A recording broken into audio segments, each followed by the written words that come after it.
Hello, ladies and gentlemen, dear cut women and cat men, with the new show, the new interview with Mr. Matt Wornham from Great Britain. This time we have a special announcement because we changed the name from Cutman to Cutman. Now it's called From Sea to Sea. It stays from sea to sea, but we call it now From Corner to Corner because also to respect all the cut women in business. We forgot about that. We apologize. But now the name of the show is From Corner to Corner. I think this is a great idea. Jumbo had it. As always, he has the best ideas. If I have no clue, I ask him, and everything will be fine. Mr. Warner, Matt, can I call you Matt? Of course you can. You are very welcome. Hello, my friend, from Great Britain. Thank you for having me. Yeah, nice. We are glad that you're here. You are in a good relationship with Jumbo. Is he something like your teacher or something else? I think I don't want to embarrass him. It goes probably a bit more than a teacher. It started off as like my mentor, but we've been friends for a very, very long time now. It started off with me just going to the gym, training with Jumbo, or Ian. I call him Ian. I very rarely call him Jumbo. One of the few. Yeah, exactly. And yeah, since then he's been like a mentor, best friend. He's helped me through some ups and some lows that I've had over the years. So yeah, he's more than a trainer to me. Nice. Good to hear. That's the same experience I have with this guy. Listen, Matt was the first out of my gym when we were training in a hall in Redhill in Surrey to come to me and say to me that he wanted to go and get his license. And I said, please do so. He went away, studied, done it all, and come back and said he passed, which is great. I'm pleased as pleased as punch with that. Then there was two or three others that went and done the same, and also a couple of people in different parts of the country that have asked me for advice, and I'm not scared to give advice because I've got nothing to be scared of. I have my own, not what's the word I'm looking for, my own legacy of who I am, what I am, and how long I've been about, and I want them in the next 10, 15 years when I start to slow down to come along and be the good people that will look after some of the up and coming fighters. Jumbo, we put you in the wheelchair if you like, but we can. Yeah. We will miss you in the boxing scene if you go for fishing or I've got something no, else like that. I've got no intentions of retiring just yet. Let me tell you. Yeah, that would be horrible for the world in Great Britain. It's not a good thing if you leave. No, I well, think I think we've still been. got so many fighters. He's still got lots of people and part of other stables. So he's still got plenty of time in him there. Yeah, yeah. I think we've been friends. What, 15 years? Yeah, yeah, yeah. Well, I got my license. I'm coming into. I think I'm in my 14th year. So it would have been at least a year and a bit before that I've known Jumbo. So yeah, I've had my license for 14 years now.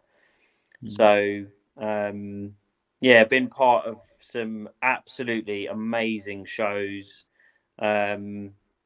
over the years that I've done it. So yeah, I'm very grateful, for what I've done and what I've seen, who I've been around. I've met some great people, made some friends for life.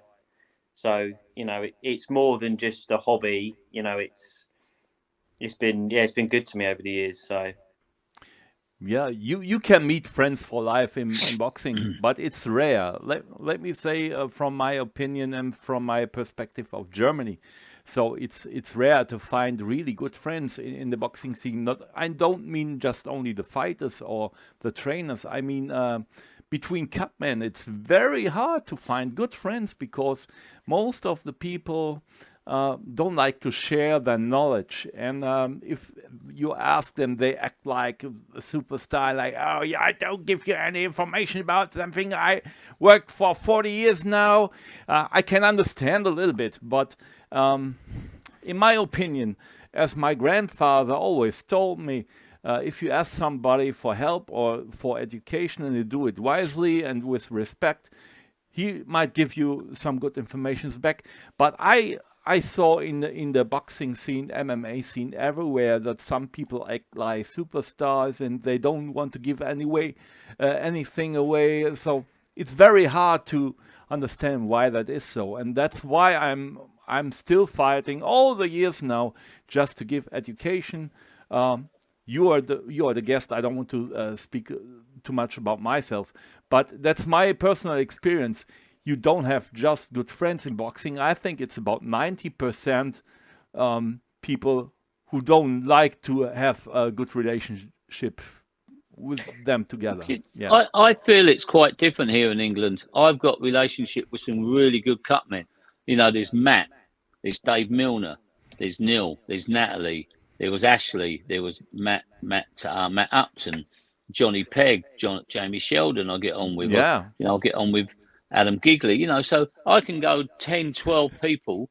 You know, but every country's different. Everywhere's different. It's like the you know, governing bodies. They're all different everywhere. Yeah. I I really like I really like Adam Gigley. I don't know, is it called Gigli or Giggly? I don't know, but he's uh, he's a nice guy. He's a very, very, very nice guy. I had him here 2014 with Tommy McCormick with his girlfriend. I cannot forget Adam Gilly when he went here, and he stayed in a hotel not far away from my home now, because we had the hand wrapping championships from the ICA with Stitch Duran, with Adam Gilly, with Tommy McCormick, etc., etc. So that was a wonderful event. It was the first one. It was organized completely by me. The second one was 2018 in essence, organized by Michalis Sulis. We had the last time in the interview. If you saw that, I don't know. But Adam Gilly and Tommy McCormick, they are so funny, and they are Yeah. so they educate me so much. And the most experience I have in hand wrapping was from Adam, because he is a unbelievable good hand rapper. He is, in my Hmm. eyes, he is really the best hand rapper in the world. Hmm. It's just my opinion. It's Yeah. just my opinion, but it's really Adam Geely is a genius in hand rapping. Mm. My first my once I'd got my license, you then have to, through the boxing board, and I'd completed my interview, you then sign up for a day that you have to go for your training and you get your first aid. Adam was on my course, so we got our license exactly the same time, and Ah, we did our course the same day. ah. In the, I forget which gym it was now, Jump. I can't remember, but Peacock. it was Peacock, the Peacock gym in London. Me and Adam did our course together. So even to this day, when we see each other, we have the recognition, and we just remember back to all those years. Yeah, we did the course together. So So, Matt, going back all those years, can you remember your first show that you had to do any work at, cuts and hands? yeah, my first show was, me and Ian had gone up to Barnsley, and Ian was doing some work with Josh Whale and his brothers on the Friday, and then on the Saturday we then gone over. I think it was to Sunderland. It was around. To, yeah, Horton Lee Broughton or Brow or Yeah, something. yeah, and it was a Frank Maloney show at the time. Ah, okay. Yeah, on Sky Sports, and So I remember Kelly. clearly because I think he just signed David Price, which shows you how long ago it was. And that was my first corner that I did. It was live on Sky Sports, and the main event was John Donnelly against Stuart Hall, and me and John were in John Donnelly's corner. And yeah, that was my first corner, kind of under the lights, and it was a big spectacle for me. So, Um, because that was So the night you met my two friends from up there, Caroline and Colin, wasn't it? Correct, that's right. Yeah, yeah. Did we go back there again and do another show? I'm not sure we did, because I know when we spoke the other day, we were talking about you then went back and did Oh, something. I done Terry Dunstan against Doland. Yeah, but I don't think I was present then. No. I think it was interesting, or it was good for me reflecting back when I knew I was doing this, because I then started thinking about like when my first cut was, and Hmm. my first cut was with when me and Jum had a fighter at our gym. He's a really nice guy, Joe Ryan Walsh, and he was boxing in Brighton against a tough fighter called Alex Gibbons, and they both. Yeah, You remember that, Jum? They both yeah, got. I think Alex got cut in the second, and then Joe got cut in the third. But when Ryan came back to the corner, I remember I looked at Ian and I said, "Oh, do you want to do it?" And this is where, like, I'm so grateful to him for everything he's done, because he trusted in me and he said, "No, you deal with it. You're the cut man. You get in there and you do it." And he put me on the spot, but it made me go in and I dealt with it, and it was fine. got to jump in at the deep end. Learn to swim, boy. I tell you. Exactly. How was you feeling about? Was it a little bit shaky or nervous? Yeah, yeah. I was nervous. I think you can do all the Yeah. training in the world, me and Ian had loads of discussions before when I was doing my training about if a cut is on a different, wherever it is, if it's above the eye, this is how you deal with it. If it's here, this is what you do. If it's your nose, but until you get a cut in a certain place, that's when you're tested, aren't you? And you've got to act on what's in front of you. So I was nervous, but I stopped it. It wasn't the biggest of cuts, but it was still a cut, and there was still blood, and there was claret all down his face, and yeah, I dealt with it. So It's got to be one of the only sports where you can't actually practice to learn how to do a cut. You've got to, and until someone gets cut, you ain't got a clue. yeah, You've got to learn on the run. So as soon as you said to me, "Do you want to do it?" Well, no, I don't want to do it. I've done one. You need to get on and do it. And you hit the ground running, and next thing you know, that's behind you by 14 years.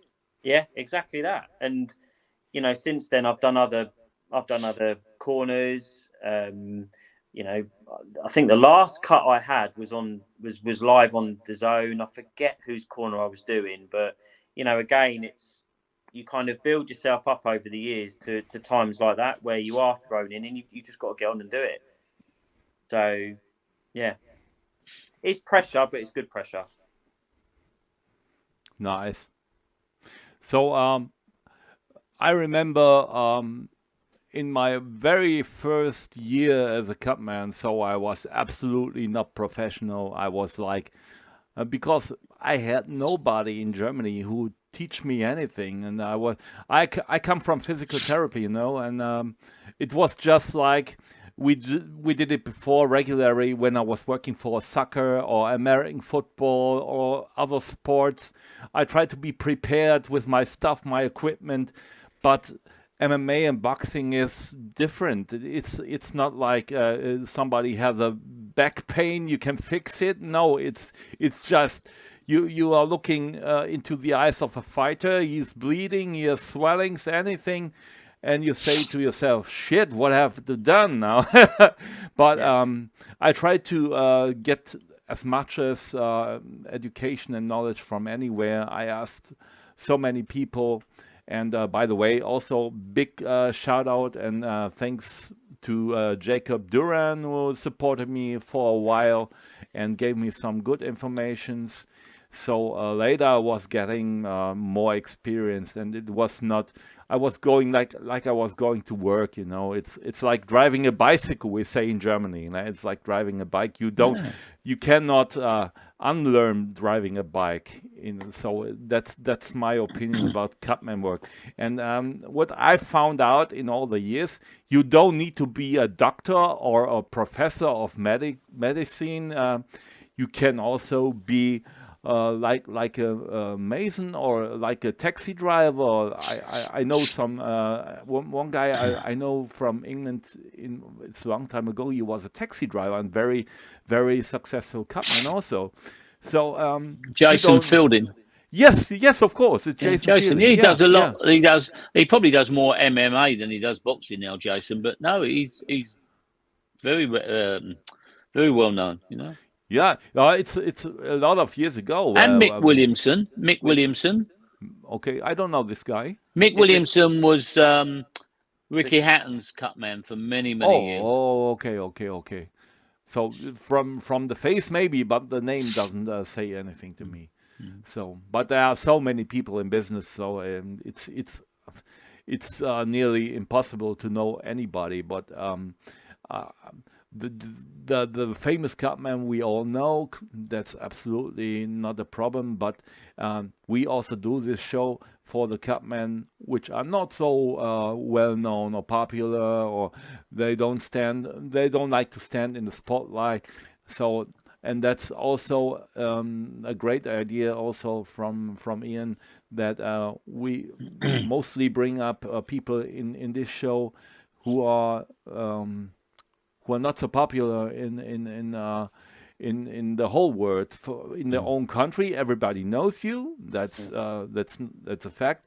But there are not many Cutmen in this world, which are popular around the planet. The most people just be known in their own country. That's my experience. Matt, obviously you've been around a lot of big shows with myself and on I Sky need and DAZN. I need a little vodka. You go Sorry. ahead. You go ahead. How much do you think it's changed over the last 15 years or 14 years of you being in the game? Good question. Changed as in the shows themselves, or the Well, in both. In the way the shows are now more TV orientated, and how much technical stuff they do with the interviews, the backdrops, the walk-ins, and everything like that. Because I can remember when I first started, going back when it was just on a Tuesday night in Mansfield Leisure Centre, with Richie Yvette and Steve Robinson on the card, and you know, it was just a sports centre. John McDonnell was the MC. Way you go, bosh, done. But now the whole build-up and structure of the lead-up with the press conferences, the open workout, I think it's made boxing so much bigger and better. I think a little bit of the American razzmatazz is good, but sometimes it can be really strung out. A whole night of like 10 fights can last 7-8 hours, which sometimes gets a bit tiring. yeah, definitely. I think so. If I reflect back to the John Donnelly and the Stuart Hall fight, it was a Sky Sports show, but the setup was very basic. You had the ring, you had Wasn't the it in a big, front. massive, like marquee tent? Yeah, it was. It's like a dome. It was Yeah.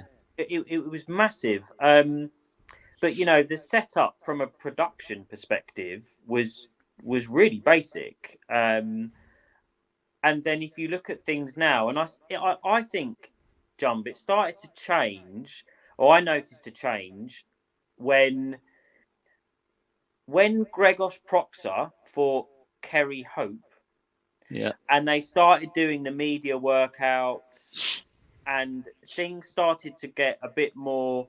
It was more of a spectacle, these fights.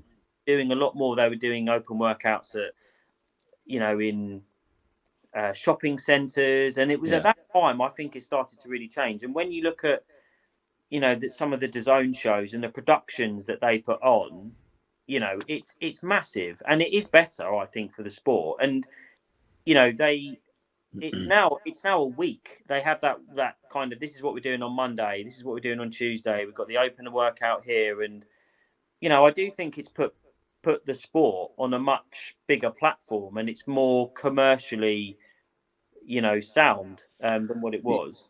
I remember the massive all-ladies show that Sky and Ben Yep. Shalom's boxer done Yep. at the O2, Savannah Marshall and Clarissa Shields. What a week. Up on the boats, up and down the Thames, doing workouts on these barge boats, and everything. It was unbelievable. Every fighter got in the ring, 2 or 3 minutes on the pads, bit of skipping, bit of shadow. And wow, it was unbelievable. A hell of a spectacle. Yeah, and what topped it was that night was just unbelievable. It, like, every fight was good. But the first night was when the good lady, Her Royal Highness, the Queen of England, passed away, and we had to put it back, didn't we? Do you remember she passed away, Queen? And everyone was set for it. No one argued about it. No one done nothing. Put it back a few weeks, and then we win again. And what a spectacle it was! Yeah, it's brilliant. It was a great night. And I think there's been shows like that over my years of doing it that I really look back and I'm like, that show was just mega, and not because of the spectacle, but just because the fights that you had on it. were just brilliant. Every single fight was brilliant. But that was definitely one of the shows where, I think it was Savannah Marshall and Clarissa Shields was the main event. But the main undercard was a great fight as well. Oh, I forget her name now. Oh, she's the American. Bamgarner. Yeah. When I thought Michaela Mayer won. Michaela Mayer. Yes, Michaela Mayer. Yeah. Great Bamgarner or something. Yeah, great fight. And I was in Bamgarner's corner, and to see those sorts of fights up close is just brilliant. Yeah, we got the best seat in the house. People give their right arm to do what we do. Yeah, totally, absolutely. I mean, talking about really good nights, I think the night where I think it was Joshua Dillian White. That night, there were some great fights on that card, but that night, Paulie Malignaggi was boxing on that card, and he needed help in his corner, and I was doing it, and I think it's when I reflect back, and this was I think Paulie Malignaggi only had 2 or 3 fights after this. Was it Sam Egerton? No, that was a couple after. All right. But I remember watching Paulie Malignaggi. I was up really close, and bearing in mind this is a Paulie Malignaggi towards the end of his career, he was still phenomenal, and his feet, everything was just brilliant. And I think it's times like that I look back and I'm like, I'm really fortunate, and I've just seen some amazing. I feel very blessed, very blessed. Yeah. Yeah, So, we were lucky to do them big shows. Me and Michael met in a small place in Liverpool. Exhibition Centre. Yeah, that was also a very nice evening. It was great. Did you guys ever work for Glory Kickboxing? No. So when we talk about big shows, there was in Amsterdam. It was a fight night in Amsterdam, and a couple of. Hopefully, I will bring it over now without any interruptions, because when I speak about that, it's a little bit close to crying every time. A couple of days before my grandfather died, and it was like a bad decision for me. I'm sure that he wants me to go there, and I was going. Also, his dad was a couple of days before, and I was there, and the tension in the arena was unbelievable. It was, and I was 50% with my head and my grandfather, and 50% I was just there, and I knew when the show begins, I need to get 120%. I need to be focused and professional. And I just thought all the time, grandfather's now watching you, and it's a problem if you don't do the job like you do it every time, as he told you, do your job nicely. And he would do the same. I'm so sure that he would do the same and go there to work for Glory this evening, because that's a big experience, and it was amazing. It was so loud. The Dutch people are so crazy, but I don't mean it bad. I mean it like positive. Good, yeah. They are unbelievable people. They're so nice, and the Netherlands are a fantastic country. It's a. But he'd be proud of you, because that's what he would have wanted you to do. He would have been watching over you, and he was there for you, right on your shoulder, and now, Yeah, many people ask me what was the hardest night, or the rarest cut, or the difficult situation. That was my difficult situation in my whole career, because my grandfather died days before, and I have to do this job. It was just like unbelievable that I did it. But there you go. It was That's good. successful. Excellent. And but it was very hard. And this show, Glory, my positive things go out to Glory, to all people who work there, because it's an amazing, very good organized event, and the Dutch people are just glorious. They're unbelievable, cool people, nice people. I love the Netherlands. Well, hopefully one day we'll get to go there. That'd be nice. I've never been to Holland in the work capacity. I've been to Holland as a holiday maker, but I've never been to Holland as a fight goer. I can spit over. It's just a few kilometers from here. It's not there far you go. away. I live near the border. It's just excellent. you can go by bike. Brilliant. So, Matt, where would you think you'd like to be in a few years' time? Doing this continuously, more regularly, or are you quite happy doing what you're doing? When you get a show, you get a show, because it's not the life like mine. It's my career. You have a full-time job. Yeah.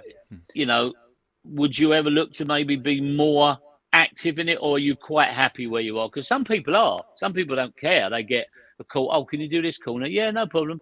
And then they might not get nothing for 3 months. Yeah. You know what? I'm quite content. I'm quite content. I mean, yeah, I'd like to do more shows and, you know, do more, pick up more stuff. But I'm quite content, you know, with where I'm at and with what I do. I like it. I really do. And, Good. you know, I think, I don't know, 3 4 years ago when I think we had a lot where Matchroom was they're still big everywhere, but they're doing a lot of stuff now in America and, you know, all over the world. Whereas when they were just kind of picking up, there was a lot of stuff in the UK. And I remember Jump, it was constant. We were Yeah. in stuff all over the country, like week after week, month after Yeah. month. Um, but I enjoyed that, and that was then. And now I'm happy picking up the odd show. Of course, I would never say no to any show. But the lockdowns were good shows, weren't they? Brilliant. I mean, when you reflect back, I mean, lockdown was obviously a really hard time for everyone, Yeah, Yeah. different yeah, reasons. But I think the shows that we did, it was such a strange. It was just strange when I think back now. You know, we would get out our car, we would be chauffeured into a hotel, or we'd have to do our kind of testing. We'd then wait for an hour to make sure we were negative, and Well, we'd be sometimes it was longer than that. Do you remember? There yeah, was so much. We would go in 10 o'clock in the morning, and we wouldn't get out of our rooms until 10 o'clock the following morning. And they'd bring our food, knock on the door, shift off down the corridor, and we'd have to bring our food in. We weren't allowed to leave. And if you were positive, you got a special taxi or car to take you home because you were done. crazy, absolutely crazy when I think back now. But I strangely, in a strange kind of way, I enjoyed it because I enjoyed them. I thought they were quality shows. They put together really some great fights.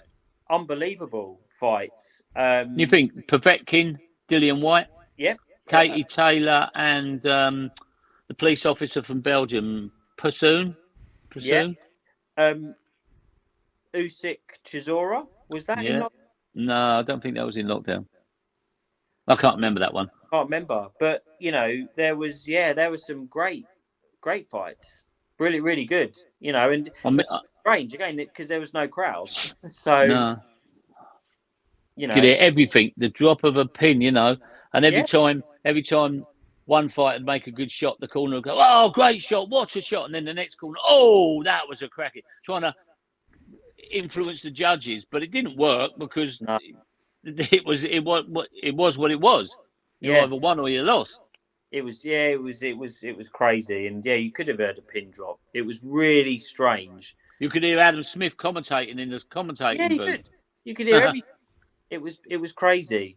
But yeah, in a strange kind of way, it was different, and I think that's what made it a bit I enjoyable. wouldn't want to go through it again, but it's something in another 15 years I can tell my grandchildren and my great grandchildren.